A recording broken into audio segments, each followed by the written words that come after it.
प्रभु यीशु ख्रिस्त में प्यारे भाइयों और बहनों, श्रोताओं और दर्शकों, आप सभी को जय यीशु की। पूजन विधि का आज 20वां रविवार है और आज का शब्द समारोह हम सभी को हमारे बपतिस्मा संस्कार की याद दिलाता है। जैसा कि हम जानते हैं, बपतिस्मा संस्कार में हमें पुरोहित, राजा और नबी का जो अधिकार है उसका साझा प्रभु यीशु ख्रिस्त हमारे साथ करते हैं। बपतिस्मा संस्कार को ग्रहण करने के बाद हम भी प्रभु यीशु ख्रिस्त के इस राजा, याजक और नबी के अधिकारों को हम प्राप्त करते हैं। आज के पहले पाठ में हम देखते हैं जो नबी यिर्मयाह के ग्रंथ से लिया गया है। नबी यिर्मयाह यरूशलेम के राजा और उनके सभी भविष्यवक्ताओं को आगाह कराते हैं, सूचित कराते हैं और उन्हें यह बताते हैं कि उनके देश के ऊपर एक भयंकर संकट आने वाला है।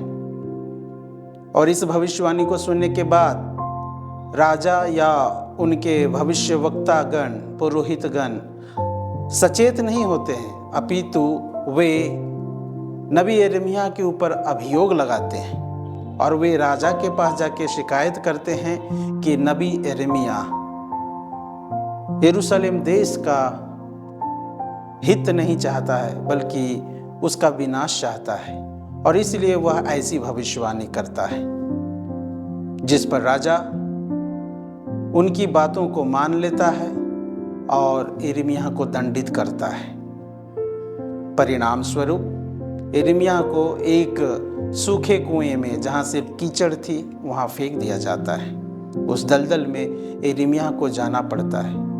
नबी यिर्मयाह यह जानता है कि यदि वह सच्ची बातों को, सत्य का साक्ष्य अगर वह देगा तो उसके साथ ऐसा ही कुछ अनहोनी घटना घटेगा, लेकिन वह सत्य बोलने से पीछे नहीं हटता है।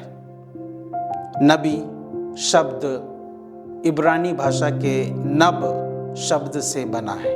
नब का शाब्दिक अर्थ होता है उबलना या आवेशित होना।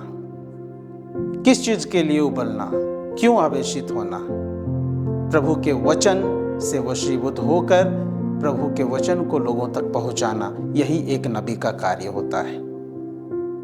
क्योंकि प्रभु का जो वचन है वह सशक्त है और बहुत ही शक्तिशाली है। नबी यिर्मयाह का ग्रंथ हम पढ़ते हैं, अध्याय 20 वाक्य 9 में, जहाँ पे नबी यिर्मयाह कहते हैं कि मैं चाहता हूँ कि मैं प्रभु का वचन नहीं सुनूं, प्रभु के वचन का भविष्यवाणी मैं नहीं करूं, लेकिन मुझसे ऐसा नहीं होता है, क्योंकि प्रभु का वचन अग्नि की तरह मेरे अंदर आकर के बस जाता है और मेरे हड्डी हड्डी में समा जाता है और मैं प्रभु का भविष्यवाणी करने से रुक नहीं सकता हूँ। प्रभु के वचन में वह ताकत है। ख्रिस्त में प्यारे भाइयों और बहनों, यही पवित्र आत्मा की शक्ति हम सभी को बपतिस्मा संस्कार और दृढ़ीकरण संस्कार के समय मिला है। हमें भी सत्य का साक्ष्य देना है, क्योंकि हम भी वही नबी का अधिकार का साझा प्रभु यीशु ख्रिस्त के साथ, प्रभु यीशु ख्रिस्त का बपतिस्मा ग्रहण करने के पश्चात करते हैं। और इसीलिए हम सभी का यह दायित्व बनता है कि चाहे जो कुछ भी हो, हमें सदैव सत्य का साक्ष्य देना है। और जो भविष्यवाणी नबी यिर्मयाह ने किया था वो वास्तव में जाकर के पूरा भी होता है। 587 ईसा पूर्व बेबीलोन के राजा नबूकदनेस्सर यरूशलेम पर आक्रमण करते हैं, यरूशलेम के मंदिर को विध्वंस कर देते हैं और वहाँ के राजा और प्रजाओं को बंदी बना करके लेकर जाते हैं। अगर हम प्रभु के सत्य की भविष्यवाणी करते हैं तो हम सदैव अच्छी अच्छी मीठी मीठी बातें बोल करके लोगों को मनमोहित नहीं कर सकते हैं। हमें सत्य अगर बोलना है तो कई बार सत्य कड़वा होता है, लेकिन लोगों को इससे बुरा लगे इसलिए मैं सत्य नहीं बोलूँगा, यह एक नबी का कार्य नहीं है। ये झूठे नबियों का एक प्रतीत है, एक प्रमाण है। आज के दूसरे पाठ में हमें फिर से संचेत किया जाता है, हमें फिर से यह बताया जाता है। इब्रानियों के नाम पत्र द्वारा हमें यह समझाया जाता है कि हम एक यात्रा पर हैं और यह यात्रा पवित्रता की यात्रा है और इस यात्रा के कदम कदम पर हमारी परीक्षा होती है। इस यात्रा के कदम कदम पर हमारा सामना शत्रु शैतान से होता है और कई बार हम उससे हार जाते हैं। और ऐसा इसलिए होता है कि प्रभु का वचन हमारे अंदर फलप्रद नहीं रहता है। वह अग्नि जिसे हमने प्राप्त किया है, वह अग्नि पवित्र आत्मा की अग्नि है, जिसे हम अपने अंदर प्रज्वलित रहने नहीं देते हैं बल्कि उसे शिथिल पड़ जाने के लिए देते हैं।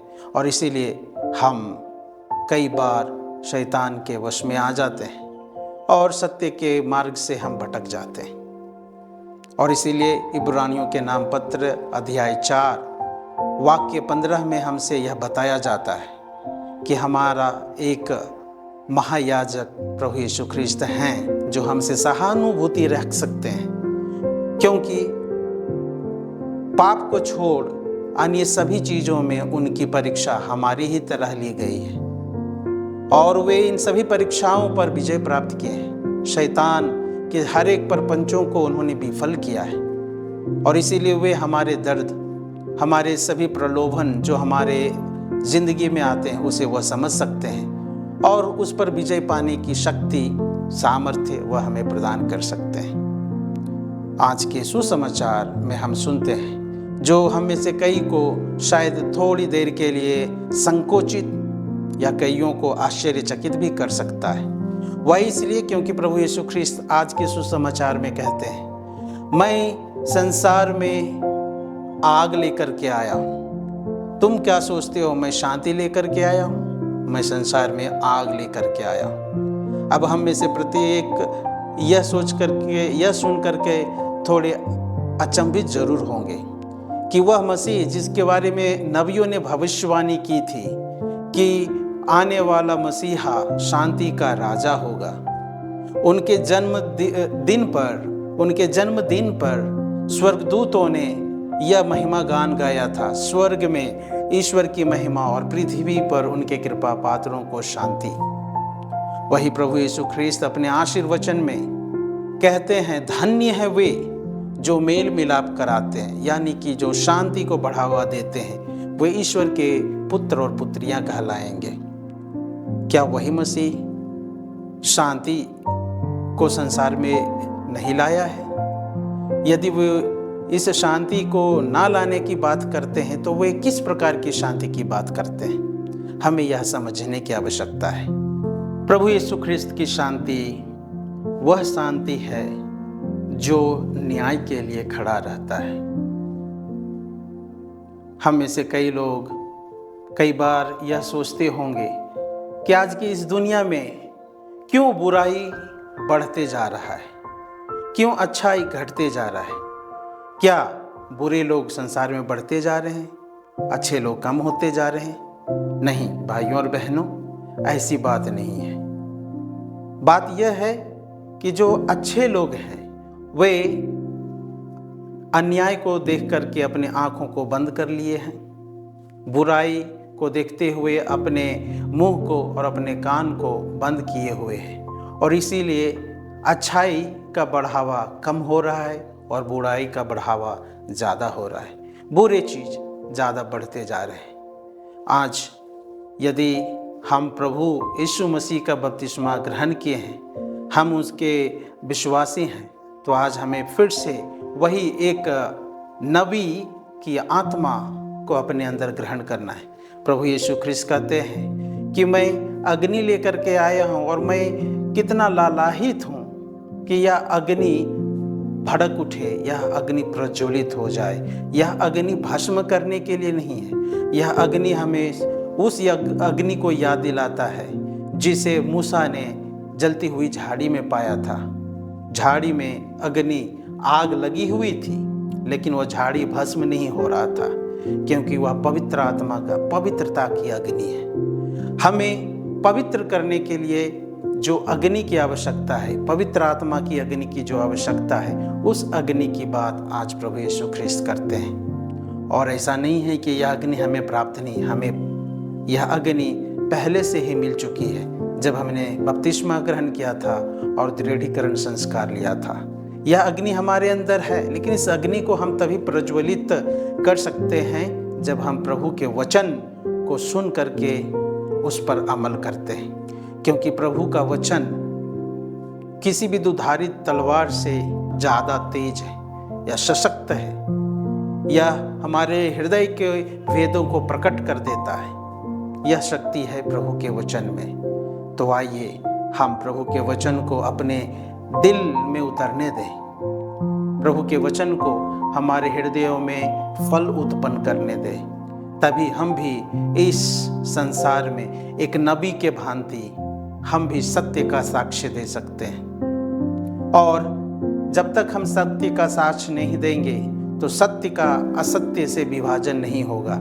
आज प्रभु यीशु ख्रिस्त विभाजन की बात इसलिए करते हैं क्योंकि यदि हम सत्य के साक्षी नहीं बनेंगे तो हम भी झूठ के, हम भी बुराई के साथ हो जाएंगे। इसलिए हमें आज सत्य का साक्ष्य देने के लिए हमें बुरे लोगों से अलग होना है। चाहे कोई भी अपना ही क्यों ना है, अगर वो बुराई का साथ दे रहा है तो हमें सत्य का साक्ष्य देने के लिए उस बुराई को छोड़ना है।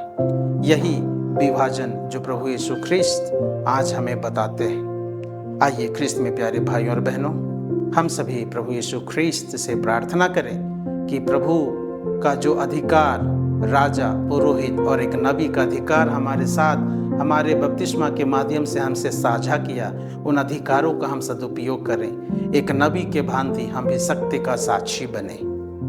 आमीन।